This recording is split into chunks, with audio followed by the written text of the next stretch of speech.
বন্ধুরা, সকাল সকাল ঘুম থেকে উঠে বিছানা ক্লিনিং থেকেই আজকে আমি আমার ভিডিওটি স্টার্ট করছি। আর বন্ধুরা, পুরো ব্লগটি দেখলে তোমরা বুঝতে পারবে যে আমি আমার হাজব্যান্ড মানে এক কথায় বলতে গেলে স্বামী স্ত্রী মিলে সকালে ঘুম থেকে উঠে কীভাবে সংসারের জন্য প্রাণপাত করে আমরা চেষ্টা করি সংসারটাকে পরিপূর্ণ করে রাখা। অ্যাকচুয়ালি কী বলো তো, সংসারটা তো আমার একার না, যে কোনো স্ত্রীরই একার না, দুজনের, উভয়ের, স্বামী স্ত্রী উভয়েরই। তো তাই আর কি আমরা দুজন সিদ্ধান্ত নিয়েছিলাম যে একটা সময় যে আমরা দুজন সংসারের জন্য কিছু একটা করব। হয়তো আমার ব্যাড লাক, আমি কিছু একটা করতে পারিনি, সেই আফসোস নিয়ে তো বাঁচলে চলবে না।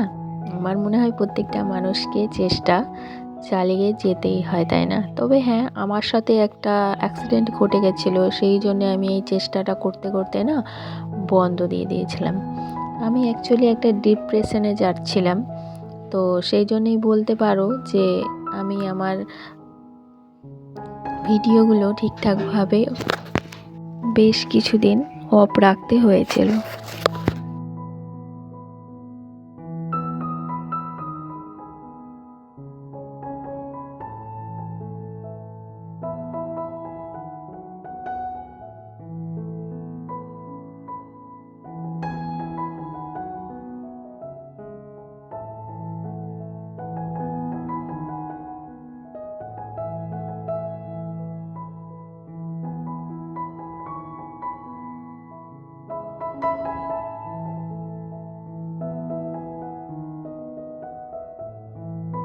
হ্যালো বন্ধুরা, আমি তোমার ইন্ট্রো দিতেই ভুলে গেছি। তো Hare Krishna, Radhe Radhe, welcome back to my channel. তোমরা কেমন আছো? আশা করি তোমরা সকলে ভালোই আছো, আর আমিও ভীষণ ভালো আছি। আর আজ শুক্রবার, এখন সময় সকাল 7টা। তো এই টাইম থেকেই তোমাদেরকে সঙ্গে নিয়ে ব্লগটা স্টার্ট করছি। আই হোপ যে ব্লগটি তোমাদের ভালো লাগবে।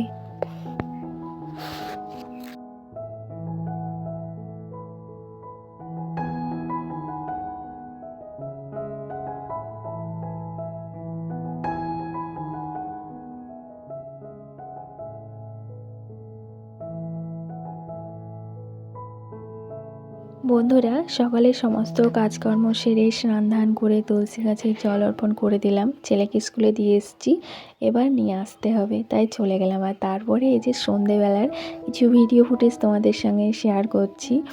তো আমার হাজব্যান্ড কোথা থেকে প্রসাদ খেতে গেছিলো এবং দেখো আমার জন্য এনেছে। আমি না একটু মজা করে বলেছিলাম যে বড় কেটলি নিয়ে যাবে আর বেশি বেশি করে নিয়ে আসবে, তো দেখছি সত্যিকারেই নিয়ে হাজির।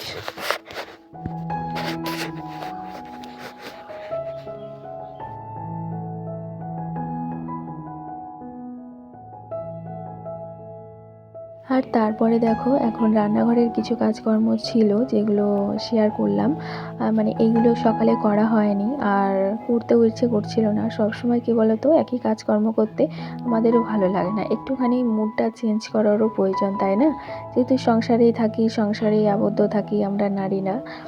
তবে রাত্রের কিছু কাজ আমার হাজব্যান্ড করে দেয়, যেগুলো আমি ভুলে গেলে ও করে দেয়। বেশিরভাগ ক্ষেত্রেই ও এই কাজগুলো করে রাখে, যেগুলো তোমরা পুরো ব্লগ দেখলেই বুঝতে পারবে।